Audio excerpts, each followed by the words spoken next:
ಈಗ ಪಡವಲಕಾಯಿ ಹಾಲು ಸಾರು ತೋರಿಸ್ತಾ ಇದ್ದೀನಿ. ಬಟ್ಟಲಲ್ಲಿ ಎಣ್ಣೆ 1 ಸ್ಪೂನ್ ಹಾಕಿ 1 ಸ್ಪೂನ್ ಸಾಸಿವೆ, 1 ಗೆಡ್ಡೆ ಬೆಳ್ಳುಳ್ಳಿ,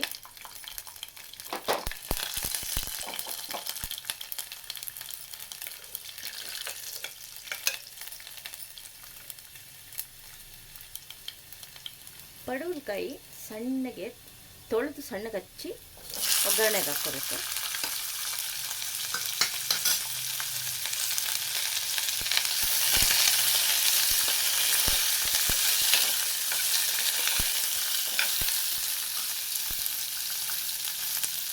ಸ್ವಲ್ಪ ಕರಿಬೇವು, 1-2 ಒಣಮೆಣಸಿನ್ಕಾಯಿ ಒಗ್ಗರಣೆಗೆ.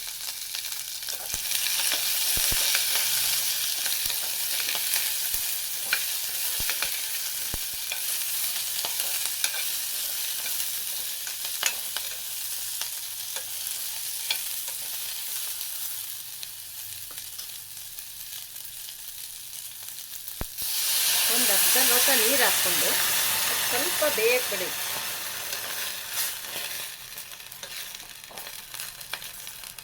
ಇದು 5 ನಿಮಿಷ ಬೇಯೋಷ್ಟಕ್ಕೆ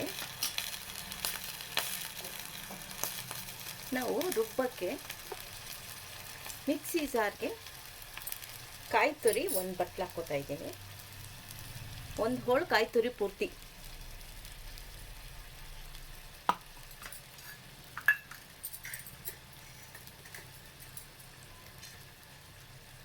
ಒಂದು ಹೋಳು ಕಾಯಿ ತುರಿ, 3 ಮೆಣಸಿನ್ಕಾಯಿ, 1 ಗೆಡ್ಡೆ ಬೆಳ್ಳುಳ್ಳಿ,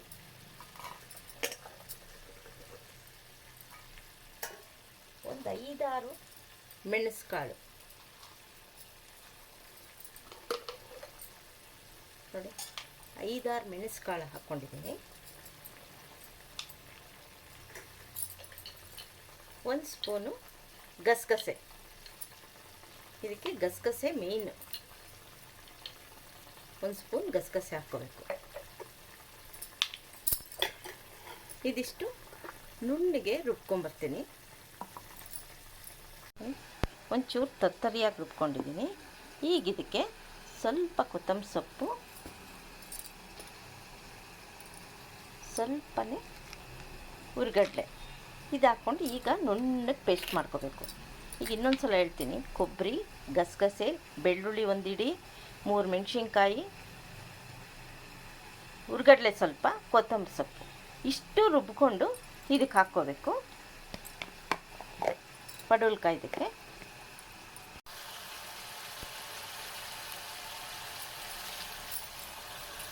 ಈಗ ಪಡವಲಕಾಯಿ ಸಾರಿಗೆ ರುಬ್ಬಿರೋ ಮಸಾಲೆ ಹಾಕ್ತಾಯಿದ್ದೀನಿ.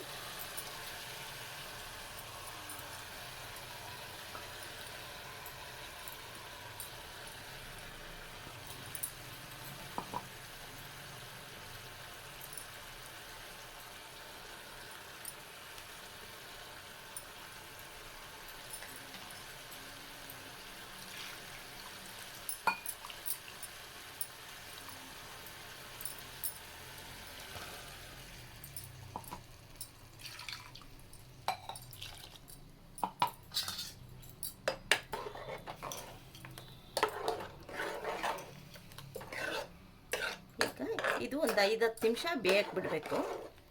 ಬೇಕಾದ್ರೆ ಇನ್ನು ಸ್ವಲ್ಪ ನೀರು ಹಾಕ್ಕೊಳ್ಳಿ. ಯಾರನ್ನ ಪಡವಲಕಾಯಿ ಸಾರು ತಿಂದೇ ಇರೋರು, ಈ ಕಾಶಿಗೆ ಹೋಗಿರೋರೆಲ್ಲ ಪಡವಲಕಾಯಿ ತಿನ್ನಲ್ಲ, ನಾಗರ ಪ್ರತಿಷ್ಠಾಪನೆ ಮಾಡೋರು ತಿನ್ನಲ್ಲ ಅಂಥವರೆಲ್ಲ ಇದನ್ನು ಹೀರೆಕಾಯಿ ಹಾಕಿ ಮಾಡ್ಕೋಬೋದು.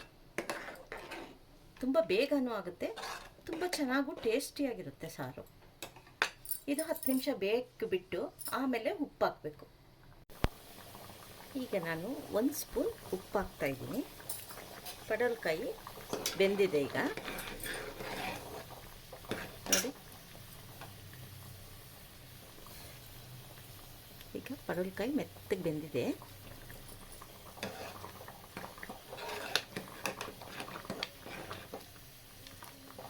ಈ ಥರ ಗಟ್ಟಿ ಇರಬೇಕು ಸ್ವಲ್ಪ ಸಾರು.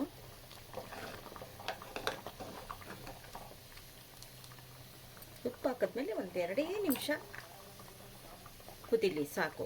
ಈಗ ಸ್ಟವ್ ಆರಿಸಿ ಅದಕ್ಕೆ 1 ಲೋಟ ಹಾಲು ಹಾಕಬೇಕು.